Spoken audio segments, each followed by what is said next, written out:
हमने साक्षरता की एक नई परिभाषा औपचारिक रूप जिससे सीखना अधिक प्रभावी और रोचक हो जाता है। उल्लास केवल पारंपरिक साक्षरता तक सीमित नहीं, ये आधुनिक समय में साक्षरता के व्यापक अर्थ को अपनाता है। हमने साक्षरता की एक नई परिभाषा औपचारिक रूप से अपनाई, जिसमें पढ़ने, लिखने और समझ के साथ गणना करने की क्षमता के साथ साथ डिजिटल साक्षरता, वित्तीय साक्षरता और महत्वपूर्ण सोच तथा आवश्यक जीवन कौशल भी शामिल है।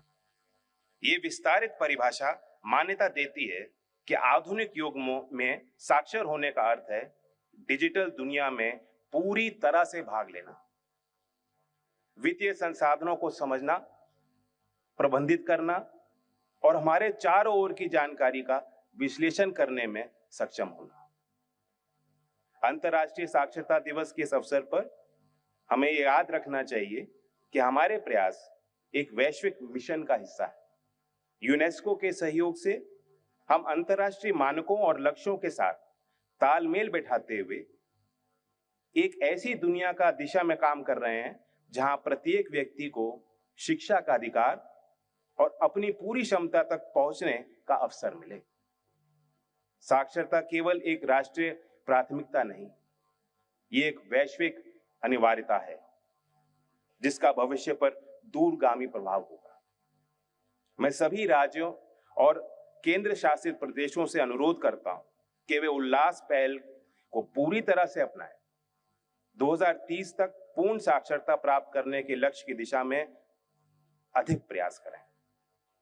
ये केवल एक सरकारी प्रयास नहीं है, ये एक सामूहिक जिम्मेदारी है। हर नागरिक, हर समुदाय, हर संस्था, चाहे वो निजी हो या सरकारी सार्वजनिक हो, भारत को पूर्ण साक्षर राष्ट्र बनाने में हम सबको अपनी भूमिका निभानी होगी। इस डिजिटल युग में साक्षरता वह कुंजी है जो अनगिनत संभावनाओं के द्वार खोलती है। ये व्यक्तियों को सशक्त करती है, समुदायों को मजबूत करती है और राष्ट्र प्रगति को गति प्रदान करती है। जब हम सभी के लिए साक्षरता के प्रति प्रतिबद्ध होते हैं तो हम अपने राष्ट्र के लिए एक उज्जवल और अधिक न्याय संगत भविष्य में निवेश कर रहे होते हैं। आइए हम सभी इस अवसर पर साक्षरता के प्रकाश को दूर दूर तक फैलाने के लिए प्रयास करें, प्रण लें। आइए हम एक ऐसे राष्ट्र का निर्माण करें जहां प्रत्येक नागरिक सीखने, बढ़ने और हमारी सामूहिक समृद्धि में योगदान करने के लिए सामर्थ हो।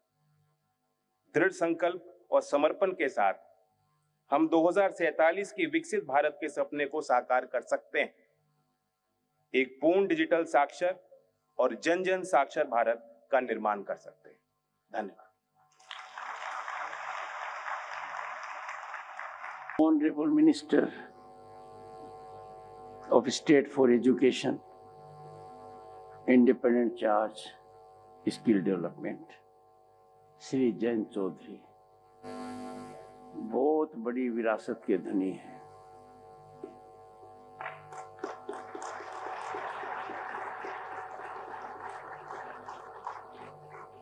चौधरी चरण सिंह जी को पहचाना जाता है गांव, गरीब, किसान के हित के लिए, और उनकी पहचान राजनीति में थी ईमानदारी। ईमानदारी की वो प्रतीक थे।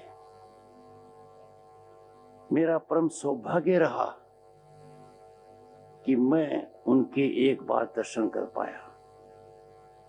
राज्यसभा के सभापति की हैसियत से मैंने जयंत को सांसद के रूप में देखा है, और आज का भाषण क्या कहता है, मेरे लिए कुछ कहने को वास्तव में बचा नहीं है। बहुत ही सलीके से हर पहलू पर एकाग्रता से इतनी बड़ी बात कह गए हैं। सभी को आह्वान किया है। मैं समझता हूं कि जो भाषण दिया गया है जो हमसे उम्मीद की गई है, हर राज्य सरकार, हर केंद्र शासित यूनियन टेरिटरी इसको ध्यान से देखेगी और सार्थक कदम उठाएगी। Congratulations, Jayant, for rendering a great address.